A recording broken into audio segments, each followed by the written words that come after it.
Okay, इस question में दिया है एक spherical surface interface lengths of radius r. This is the spherical interface lengths of radius r separates two media of refractive indices 1 and 1.4. So this obviously is the air. ये किसी भी glass material का बना उसका refractive index है. Point source is placed. This is the point source placed at a distance of 4r in front of the spherical interface. तो okay, ये आपका स्फेरिकल इंटरफेस है. तो ऑब्जेक्ट डिस्टेंस आपको दे रखी है, this is -4r.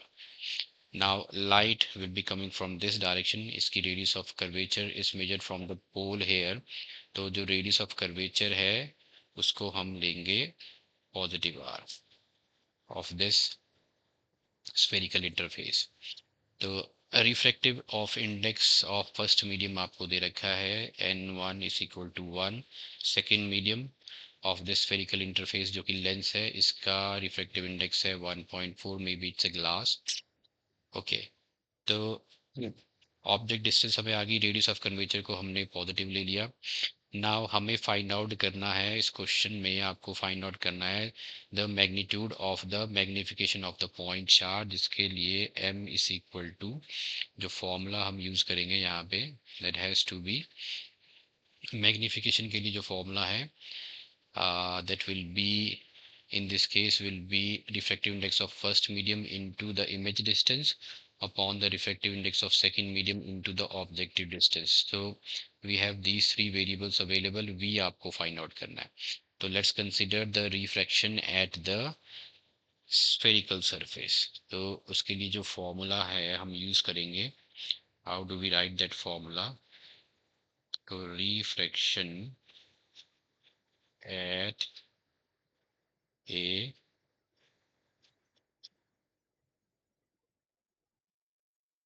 spherical surface. Okay, इसके लिए आपको यहाँ लिखना है वी यू और यहाँ लिखना है, you have to write are.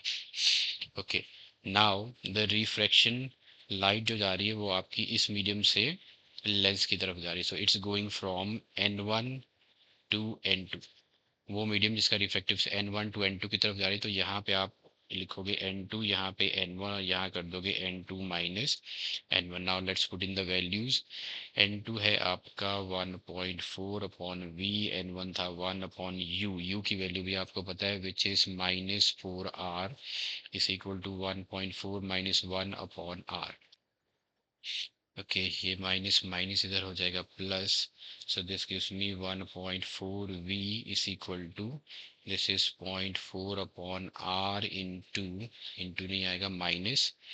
So this is -1/4r. So 4r है LCM, which gives me 1.6 minus 1, which is equal to 0.6/4r.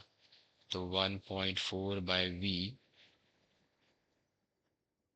इसको क्रॉस मल्टीप्लाई किया तो ये हो जाएगा आपका, v आपको फाइंड आउट करना है. तो v into 0.6 is equal to 4r into 1.4. तो v इज इक्वल टू हो जाएगा 4r इंटू 1.4 बाय 0.6. ये चला गया. तो 2 7 14, 2 3 6, 7 4 28 r by 3. तो v is 28 by 3 into r. Now let's find out the magnification which is given by the formula in this case. तो जो lateral magnification है at the single spherical interface is given by the formula n1 into v upon n2 into u. So v upon u होता था, उसमें n1 by n2 आप multiply कर दो. तो इसको आपको जो भी वैल्यू है, let's get the absolute value है. ओके, n1 है आपका 1, v आ गया आपका 28/3 इंटू आर. n2 है 1.4, u था -4r.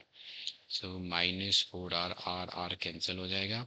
So magnification will be equal to, ये आपका आ गया 28 upon 1.4 into -4 into 3. So 4 7 is 28, 7 1 is 7.2, which gives me 1 upon 0.6, which is 10 by 6, which is equal to 5 by 3. 5 by 3 means approximately 5, 3 1 the 3 6 6 1.67 आप ले सकते हो. So here the magnification is the magnitude of the magnification of points. So magnitude पूछा था, so it's 1.66 means first is the correct option here.